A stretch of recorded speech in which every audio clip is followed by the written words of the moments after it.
അല്ല ഒരു കാര്യം കൂടി, ഫൺ ആൻഡ് ഫാന്റസി ആയിരിക്കും. ഫൺ ആൻഡ് ഫാന്റസി, ഈ ഫാന്റസി എന്നുള്ളതാണ് സസ്പെൻസ് ആയിട്ട് വരുന്നത്. എല്ലാവരും തന്നെ ഉണ്ടാവില്ലേ? എല്ലാവരും ഉണ്ടാവും. ആട് 2-ലുള്ള എല്ലാവരും ഉണ്ടാവും, plus additional lot of surprises ഉണ്ടാവും. ഓക്കെ. അല്ല അന്ന് പറഞ്ഞിട്ടുണ്ടായിരുന്നു ഷർഫുക്ക ഒരു പടത്തിൽ ജോയിൻ, അത് ആട് 2 ആണോ ഇല്ലെന്ന് അതൊന്നും ഞാൻ പറയില്ല. ഒന്നും അറിയില്ല.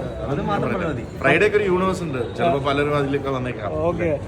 അല്ല ഇപ്പൊ ഇത് സക്സസ് ആവുകയാണെങ്കിൽ കണ്ടിന്യൂഷൻ വരുന്നാണോ പറഞ്ഞത്? ഇത് ഇപ്പൊ ആട് 3 സക്സസ് ആവണം. ആട് 3 സക്സസ് ആവോ ഇല്ലയോ എന്നുള്ളപ്പോ ആട് 1 സക്സസ് ആയതുകൊണ്ടാണ് ആട് 2 എടുത്തത്.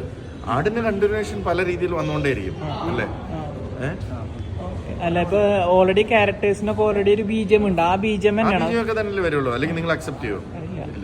ഇല്ല വേറൊരു ബീജം ഇട്ടാ നിങ്ങൾ ഇഷ്ടപ്പെടുമോ? അല്ലേ? സി നമ്മൾ എല്ലാ കാർഡ്സും നമ്മൾ മീഡിയക്ക് മുമ്പിൽ, പിന്നെ സിനിമ കാണുമ്പോൾ എന്ത് സുഖമുള്ളത് അല്ലേ?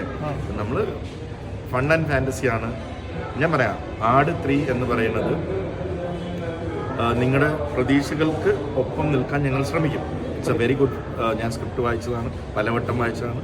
എനിക്ക് എൻ്റെ ബെസ്റ്റ് സിനിമയായിരിക്കും, അത് ഞാൻ ഉറപ്പ് തരാം.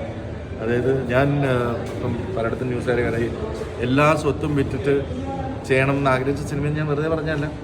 പക്ഷേ എൻ്റെ സ്വത്തുകൾ വിൽക്കേണ്ടി വരില്ല, കാരണം വേണിച്ചേട്ടൻ വന്നു കഴിഞ്ഞു.